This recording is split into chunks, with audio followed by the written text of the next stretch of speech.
appear to be committed to Daniel Jones. So, Shannon, right now, who is the best team in the NFC East? Skip, you put my feet to the fire. I'm going to say Washington football team, but I don't believe they'll win the division. I believe the Giants will win the division because here's the thing. I like what I saw from Heineke. Mm-hmm. But the question is, Skip, can he do that over 16 games? We've seen guys have great one game. We saw Jalen Hurts play unbelievable in New Orleans, and he didn't replicate that at any other point in time in the 3 games that he played after he played New Orleans. So the question that I have, can he replicate that over a 16-game season, what we saw him do against Tampa? Because of all the quarterbacks, he might have played the best game of all the quarterbacks between Aaron Rodgers, Pat Mahomes, and Drew Brees. He might have had the best all-around game of all of them. So my question is, can he replicate that? Now, I'm not saying play that type of game. I'm talking about, can he be as good, close to what he was in that wild card game against Tampa? Can he be that for 16 games? If so, they might have something. But when you look at the Giants, Skip, I'm just disregarding the Eagles because, Skip, they talk about bringing in a quarterback for competition. When have you ever heard somebody bring in a quarterback you believe in, you bring in somebody to compete with him for the job? So that lets you know that's why you created a situation you didn't have to. But the Giants, they believe in Daniel Jones. The Giants have a very good defense. Now, they're going to have to get a little bit more out of Evan Ingram. Yep. But they're also going to have to get more consistent play out of Daniel Jones. Skip, we've seen him in games. Unbelievable ability. He can run. He got crazy legs, Skip. Remember, he was running so fast. He was like a cartoon character, Skip. He was running faster than he was supposed to run, and he stumbled over his own feet. Yep. But big-time arm, can make throws. He's just turnover prone. And that's one thing that'll cause you to lose a lot of ball games. So I believe that's something that he can clean up. They're going to work with that to clean that up. Cowboys, Skip, what do we do? Okay, they changed defense again. So now they're going from a 3-4 to a 43. Your offense, your quarterback, what are you going to do about that? Is Dak coming back, Skip? Who's going to be your quarterback? Do we even know? Or is Dak going to be under the franchise tag again and be unhappy because he says that for 3 whole years, you've told me I'm your guy, that you can win a Super Bowl with me. I'm a franchise guy. Yet, here we are 3 years later, and I still don't have a long-term deal. I'm still playing on a tag, which means I need to prove to you that I can do it. Yep. So I'm going to say, as we sit here right now, Skip, the best team is Washington. Who I think will win the division, I'm going Giants. Okay. Just for perspective, I love and hate this question like no question we've ever done in the history of Undisputed. Because just 1 year ago today, you and I are going back and forth about, is it the Eagles or the Cowboys? Or the Cowboys or the Eagles? And all of a sudden, we have gone 180 degrees from fly, Eagles, fly to cry, Eagles, cry. Sigh, Eagles, sigh. Because they feel like the biggest mess in the entire league right now. They do. They're either old or not good enough at nearly every position. And I don't know what's going to happen at quarterback. To your point, I've seen the ESPN report about will they try to trade for Mariota, bring him in to challenge Jalen Hurts with the 6th pick overall. We're going to talk about this a little later in the show. Would they go ahead and take a quarterback if one fell to them at 6? I don't know. They don't seem to know. They don't seem to have any direction. So I rank them dead last in the least. Dead last in the least. That's hard to do, right? And to your point, it feels like the Washington football team is going to go forward with Taylor Heineke as its starting quarterback. Right.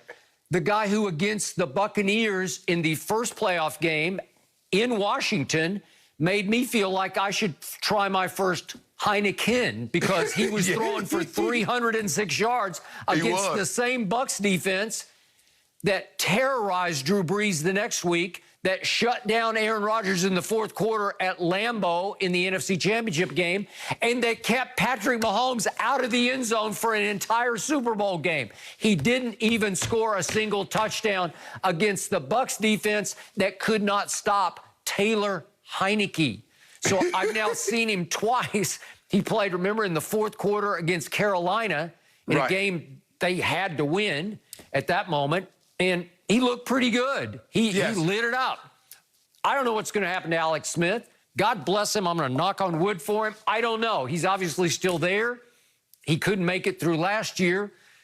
Can he muster up a year next year? I have no idea, but it feels like because they re-signed Taylor Heineke that maybe he's the guy. But they gave him Shannon, they gave him 2 years at a total of $4.8 million. His cash next year is $2.5 million. Your starting quarterback is going to make $2.5 million when Dak Prescott wants 40-some million. I mean, it's lunacy to me what is happening in this division.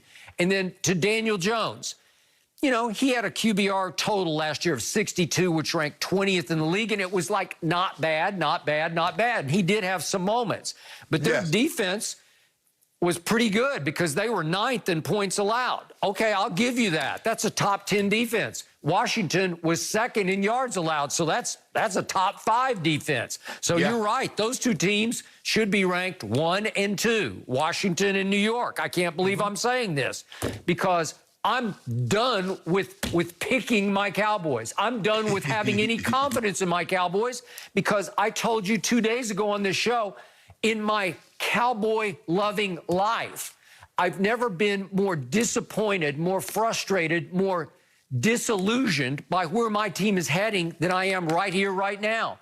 I don't know where it's going.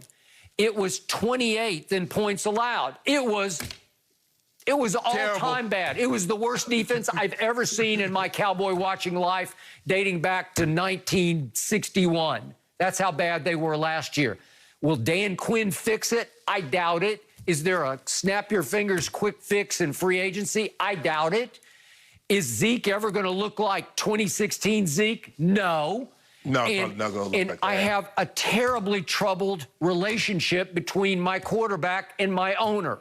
And my owner is still, the buck stops there. And when you alienate Jerry Jones, you got a problem. So I think that Dak has succeeded in alienating my owner. And he doesn't care. He's the owner. And his ego is bigger than his desire to win football games. So the Cowboy Stadium. Yeah, it's bigger than the stadium. It is. It's way bigger than that stadium, and that's arguably the biggest stadium in the league. So my point is, where's that heading? Nowhere. I guess they'll tag him. I don't know how he's going to come back from a career-threatening broken ankle that required a second surgery. And if I look back at his last 17 starts, he's 6-11. Well, I'm done. I can't pick that. I can't rely. The offensive line got old and battered, and now I'm not sure it's any better than the Eagles' offensive line. So I'll give Dallas a tiny edge over Philly in 3rd to Philly's 4th, last in the least. And I cannot believe we're having this conversation now just 1 year later.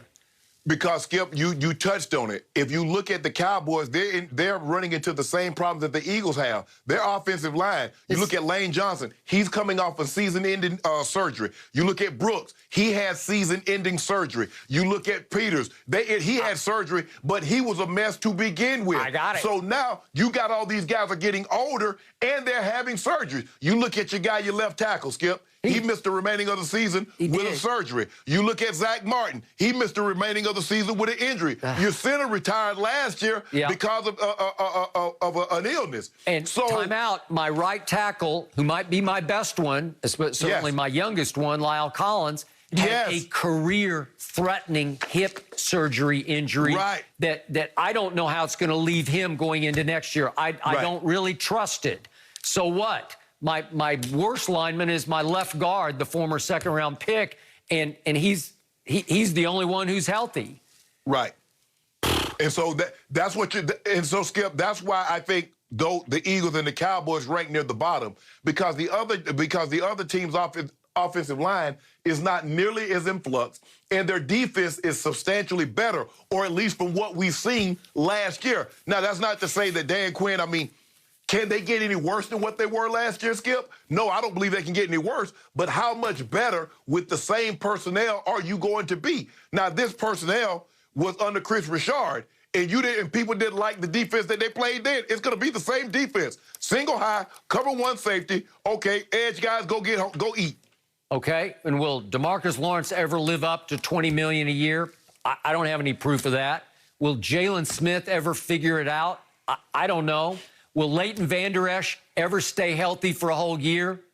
I doubt it. History is now screaming no. Yes, right.